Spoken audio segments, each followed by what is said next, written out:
Hi எல்லாருக்கும் வணக்கம். இன்றைக்கி என்ன வீடியோன்னா நம்ம ஆடு மாட்டுக்கு தான் பில்லு பார்க்க வந்திருக்கோம். வாங்க வீடியோக்குள்ளே போகலாம். இதான் பார்த்திங்கன்னா எங்கள் கொல்லை சோள கொல்லை சுற்றி உள்ள கொல்லையிலலாம் நாங்கள் பில்லு பார்த்தோம். எங்கள் கொல்லை இருக்கிறதே மறந்துட்டோம். ஏன்னா இது சோள கொல்லையில் உள்ளே நுழைஞ்சாலே அரிக்குமா, அதனால் வர முடியல எங்களால். சரி அப்படின்னு சொல்லிட்டு பக்கத்துலேயே அங்கே இது கொஞ்சம் தூரமாக நாங்கள் வரணும், பக்கத்துலேயே பார்த்துக்கலான்னு சொல்லிட்டு பக்கத்துலேயே முருங்கை கொல்லையில் அந்த மாதிரி கொல்லையில் நாங்கள் பில்லு பார்த்துட்டே இருந்துட்டோம். இங்கே பார்த்தா தான் தெரியுது என்னை விட உயரமாக வளர்ந்துருச்சு பில்லு. ஒரு சரவில் பார்த்தீங்கன்னா போதும், அப்படியே 5 நிமிஷம்தான் எவ்வளோ பில்லு வேணாலும் பார்த்துடலாமாட்டிருக்கு, அவ்வளோ பில்லு வந்துச்சு. இங்கே பாருங்கள், சும்மா நான் ஒரு 5 நிமிஷத்தில் எங்கள் அம்மா எவ்வளோ பில்லு பார்த்துருச்சுன்னு பாருங்கள். எங்களால் தூக்கவே முடியல, அவ்வளோ பில்லு இருக்குது. அப்புறம் பார்த்திங்கன்னா இந்த வருஷம் கடவுள் நல்ல மழையை கொடுத்துருக்காரு. இது எதுக்கு நல்லதுக்கா கெட்டதுக்கான்னு இன்னுமே யோசிக்க முடியல. ஏன்னா இப்போ மழை பெஞ்சா அப்புறம் மழை சீசனில் மழை பெய்யாதுன்னு சொல்கிறாங்க. அது உண்மை என்னான்னு தெரியல.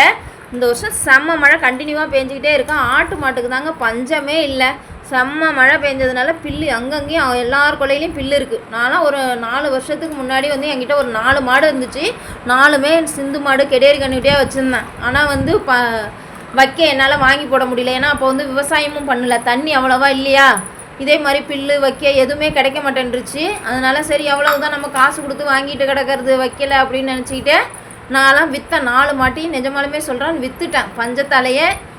அதே மாதிரி நாட்டு மாடும் எங்கள் அம்மா வச்சுருந்தாங்க, அதையும் விற்றுட்டோம்.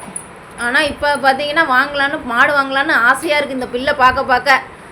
ஆனால் அது செட் ஆகாது. நாட்டு மாடை பொறுத்தளவு நம்ம கண்ணுக்குட்டியாக வாங்கி வளர்த்தா தான் நமக்கு லாபம். மாட்டாக வாங்கி அதில் நமக்கு பால் கறக்கிறதுல நமக்கு ஒரு யூஸும் இல்லை.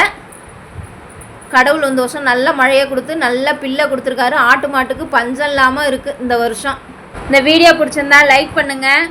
ஆடு மாடுலாம் யாருக்கு பிடிக்குன்னு சொல்லி கமெண்டில் சொல்லுங்கள். அதுவும் நாட்டு மாடு வச்சுருக்கிறதுலாம் ரொம்ப பெருசாக இருக்குது சொல்கிற மாதிரி இந்த காலத்துலலாம். யாருக்கெல்லாம் பிடிக்குன்னு சொல்லிவிட்டு கமெண்டில் சொல்லுங்கள். இங்கே பாருங்கள், நாங்கள் தூக்க முடியாமல் அப்புறம் தூக்கிக்கிட்டு போனோம். இல்லைன்னா இன்னும் நிறைய பில்லு பார்த்துருக்கலாம். இங்கே பாருங்கள் எங்கள் அம்மா எவ்வளோ பில்லு தூக்கிட்டு போகிறாங்கன்னு சொல்லிட்டு.